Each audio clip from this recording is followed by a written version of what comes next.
पहा नवीन एपिसोड्स एकदम add free.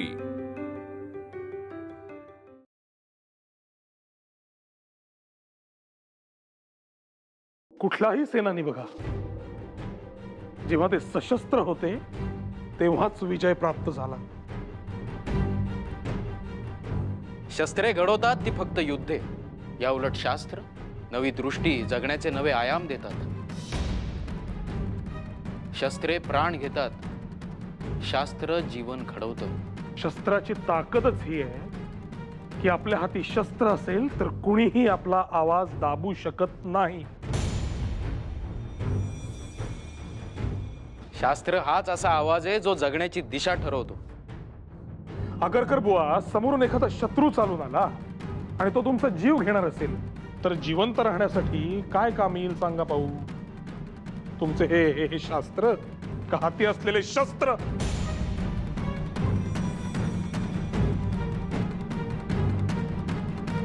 विज्ञान रहित जीवन जगण्यापेक्षा समोरून चालत आलेला मृत्यू मला जास्त स्वागतार्ह वाटतो। जिवंत राहण्याचे कारण शस्त्र असेल कदाचित, पण जगण्याचा उद्देश शास्त्रच। शस्त्राविना संघर्ष होऊ शकत नाही आणि संघर्ष नसेल तर विजय प्राप्त होऊ शकत नाही। इतिहास या साक्षीदार आहे। जिथे लढाई झाली, युद्ध झाले, तिथेच गुलामगिरीचा विनाश झाला, तिथेच धैर्याची नवीन पहाट उदयास येते, तिथेच प्रगतीचा सूर्योदय होतो। त्यामुळे हे कोणासही नाकारता न येणारे वैश्विक सत्य आहे।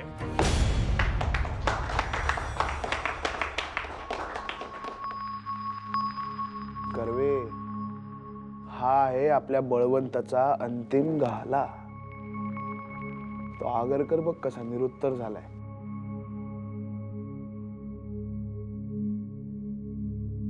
आगरकर, यावर काही प्रतिवाद आहे का?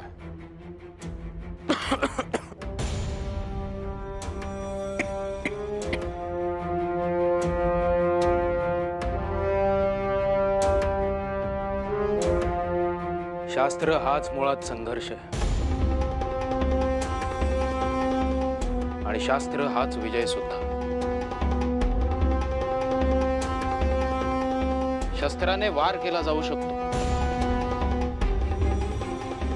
शास्त्र शास्त्र प्रेरणा देतं।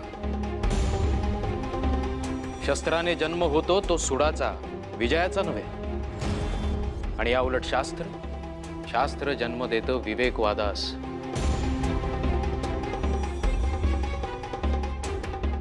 शास्त्राची बैठक ही विचारांची बैठक असते। शास्त्र समाजातील सर्व घटक समजून घेते, अगदी प्रांजळपणे। त्याच्या दृष्टीने कोणी चूक नाही आणि कोणी बरोबर नाही। आणि सगळ्यात शेवटी एवढेच सांगतो बळवंतराव, शास्त्र हेच शस्त्र आहे। असं शस्त्र जे ते कोण वापरतं त्यावर अवलंबून असते की ते वरदान ठरते का शाप। आणि म्हणूनच ती बुद्धी कशी वापरली जावी याचं उत्तर देखील शास्त्रच। हे नाकारता न येणारं मानवी सत्य आहे।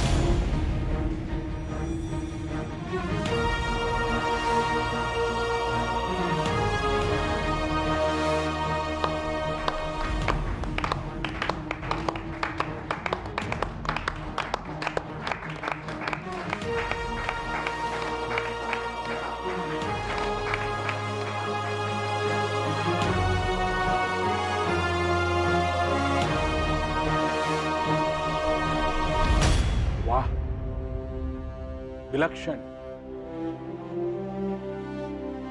फारच सुरेख। थेट विचार, वाद, प्रतिवाद सारच विलक्षण। ही स्पर्धा संपूच नाहीये असंच वाटत होतं। तुम्हा दोघांचं बोलणं ऐकत राहावंसं वाटत होतं। आगरकर,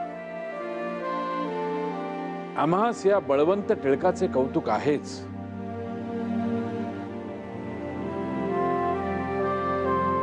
पण आज या शेरास तू सव्वा शेर ठरलास। आम्हास तुझाही अभिमान वाटतो. घे.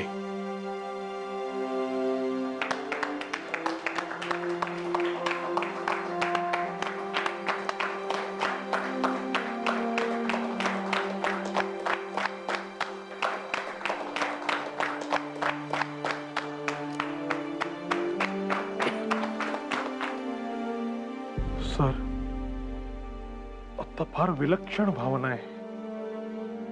एक क्षण असे वाटून गेले माझ्यातलाच एक अंश माझ्या पुढ्यात उभा आहे आणि बोलतोय. खूप खूप शिकायला मिळाले आता. मी म्हणालो होतो ना, निंदकाचे घर असावे शेजारी. तुम्हा दोघांचं बोलणं ऐकून मी अक्षरशः भारावून गेलोय बाळ. तुझे जहाल विचार आणि त्याचे संयत, कठोर आणि शास्त्रीय विचार, तुम्ही दोघे विरोधात इतके प्रखर दिसत होतात. एकत्र आलात तर काय होईल बाळ? क्रांती क्रांती होईल गुरुजी. मला त्यांना भेटणे आवश्यक आहे.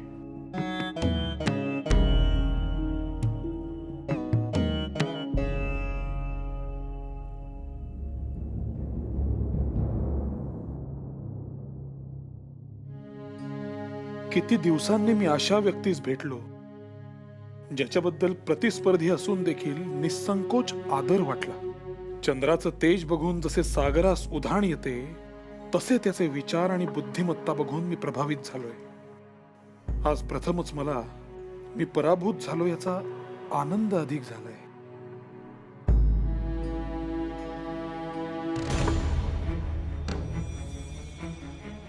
हे शस्त्रधारी म्हणजे दरोडेखोर असतील. तो चेहरा कुठेतरी पाहिल्यासारखा वाटतोय. कुठे गुरुजींच्या तालमीत पाहिलंय मी यांना. होय, आता गेले कुठे? आता यांचा माग काढणे कठीण आहे.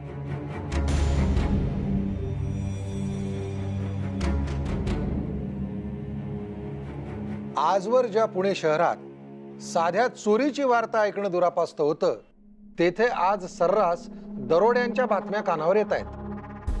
माणसं स्वतःच्या घरात देखील सुरक्षित नाहीत.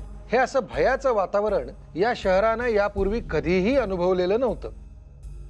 इतके कठोर प्रशासक असून देखील आज आम्हा जनतेला तळ्यातील गणपतीला साकडं घालावं लागतंय. आता यावर उपाय काय हे कदाचित येणारा काळच ठरवेल.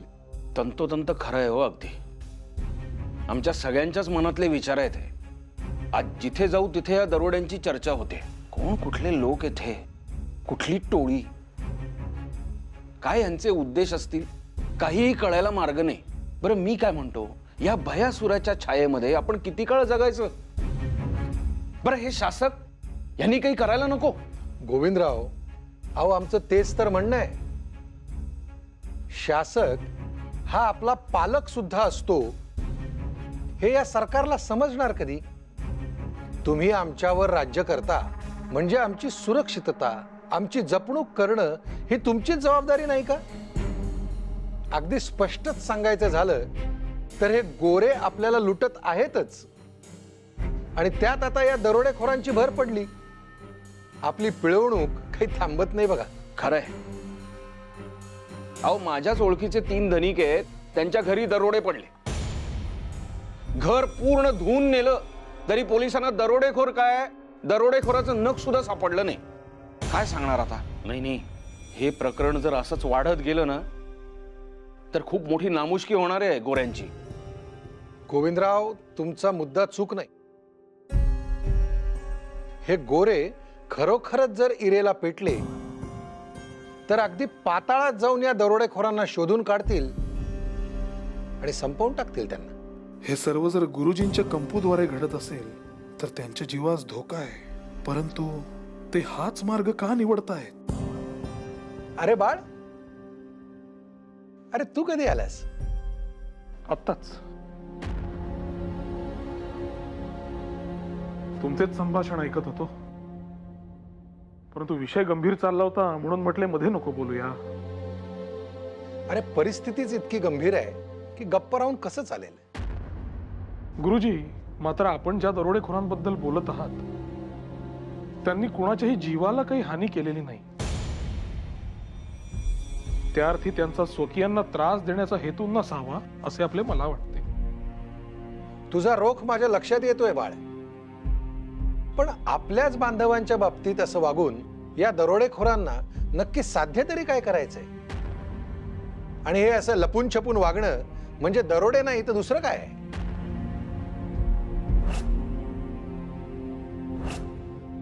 तरीच आता येताना मला वाटेत एक व्यक्ती दिसली. तिने स्वतःचा चेहरा काळ्या घोंगडीत झाकला होता, मात्र जेवढा चेहरा दिसला तो ओळखीचा आहे की काय असे आपले मला वाटले. बरं, त्या घोंगडीत त्यांनी बंदूकही लपवली होती. अरे बापरे, तुला कुठे इजा तर नाही ना झाली? नाही नाही, मला काहीच इजा झाली नाही. नेमकं कुठं पाहिलं होतंस तू त्यांना?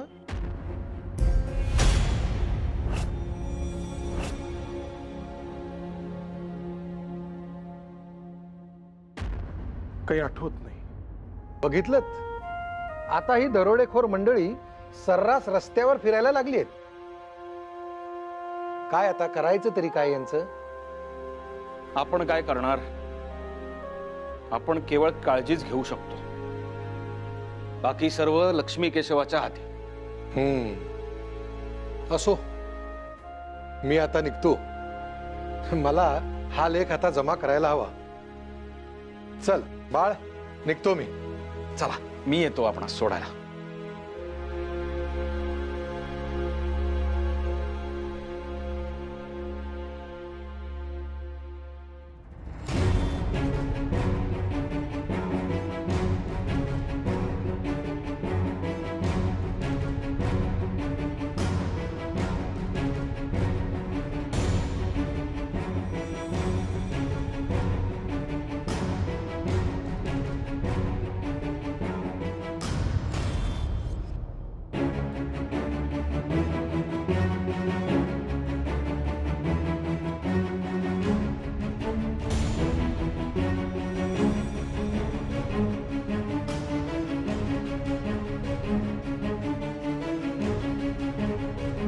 इथे लपून राहणे योग्य नाही.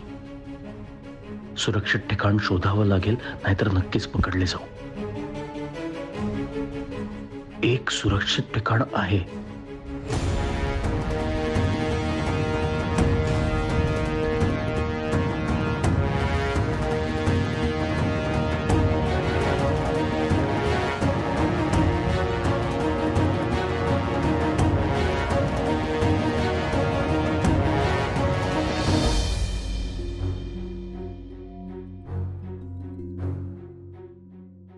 माझे एक मन मला हे सांगते की तो माणूस गुरुजींच्या कंपू मधलाच आहे.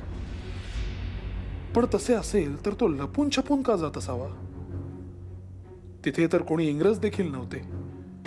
आणि दुसरे म्हणजे जोशी काकांनी शहरात घडत असलेल्या या दरोड्यांबद्दल जे त्यांच्या लेखात लिहिलंय त्यावरून हेच जाणवते की लोकांच्या मनात गुरुजींबद्दल चुकीचे मत तयार होते. त्यांच्या हेतूंवर शंका घेतली जाते.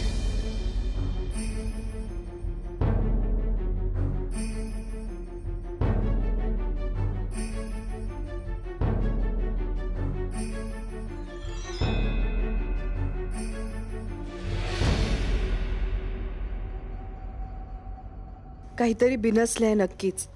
धड जेवले सुद्धा नाहीत. आत्ता देखील अस्वस्थ वाटतायत. नेमकं काय खुपतंय सांगा तरी. पण असे स्वतः शांत राहून आम्हाला शिक्षा नका देऊ बाई. अहो हे काय, पाणी प्यायलातच नाहीत. दररोज अख्खा तांब्या भरून पाणी संपवता, आज घुटभर सुद्धा पाणी प्यायला नाहीत.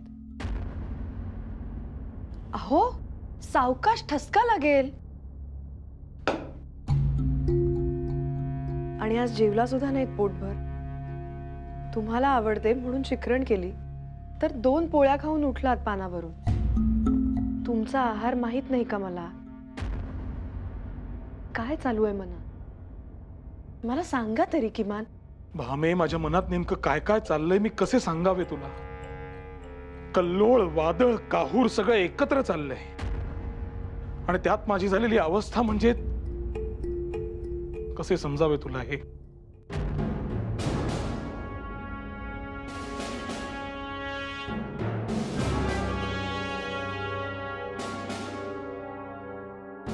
Sir, he's not here. Search every single corner of this area. I want that robber at any cost. Go and find him. Yes, sir.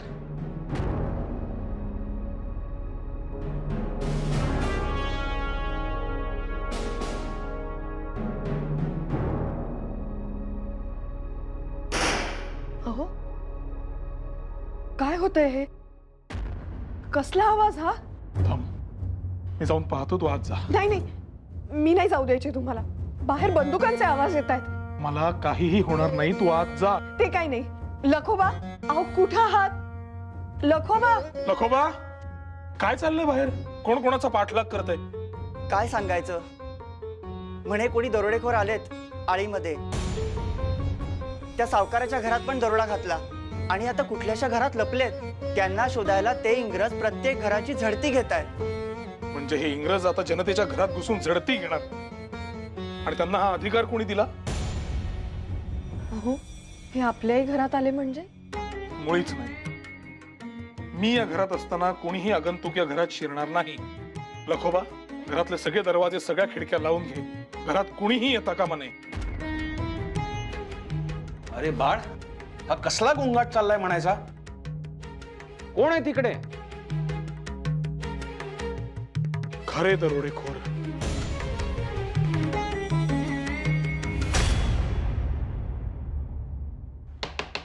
Open the door.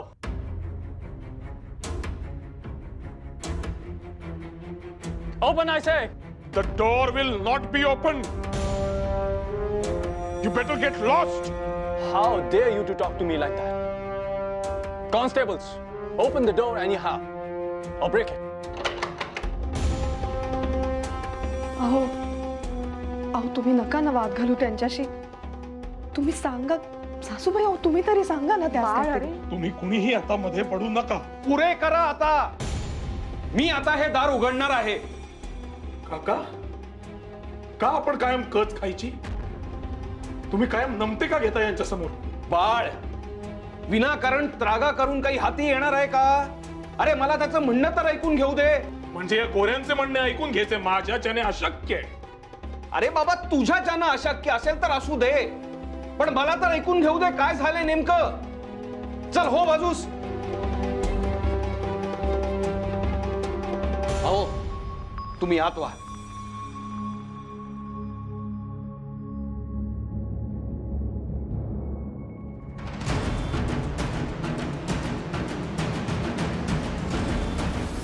Mr. Govind, your nephew is consistently creating problem in our duties. Though he is aware that we have all the rights to punish him for what he is doing. अहो Daniel साहेब, तो आहे थोडासा तरकटी. तुम्ही एवढं मनावर घेऊ नका. काय झालं? काका, या नराधमांना तुम्ही साहेब म्हणताय आणि त्यांना ज्या भाषेत उत्तर द्यायला हवं तसं मी देतोय, तर मला तरकटी म्हणताय. बाळ, जरा शांत राहशील का आता? डॅनियल साहेब, नेमकं काय झालं ते जरा स्पष्ट सांगाल का? Sure. We are searching for a robber, and we have a guess. He must be hiding somewhere in this premise. He must have come to your house. काय म्हणालात? रॉबर म्हणजे दरोडेखोर? अहो पण इथे तर कोणीच आलेलं नाहीये. असे कसे काका? इथे दरोडेखोर तर आलेलाच आहे. म्हणजे एखाद्याच्या परवानगी शिवाय त्याच्या घरात घुसणारा माणूस हा दरोडेखोरच असतो. आणि असाच एक गणवेशधारी दरोडेखोर आपल्या घरात आपल्याच समोर चामड्याचे बूट घालून उभा आहे. बाळ, One more word from your mouth, and I'll show you the power of British rule. दडपशाहीला शक्ती समजण्याची गल्लत करू नका साहेब. दंडुक्यांच्या आणि बंदुकांच्या धाकाला घाबरणारा हा बळवंत नाही. कितीही गळा आवळला तरी त्यातून येणारा विद्रोह आता थांबणार नाहीये. बाळ आता पुरे कर. त्यांना त्यांचं काम करू दे. त्यांचं काम झालं की ते निघून जातील. उमरा ओलांडून घरात आलेच आहेत. आता अजून किती आत येऊ देणार आहात त्यांना? आमच्या देशावर राज्य करताच आहात.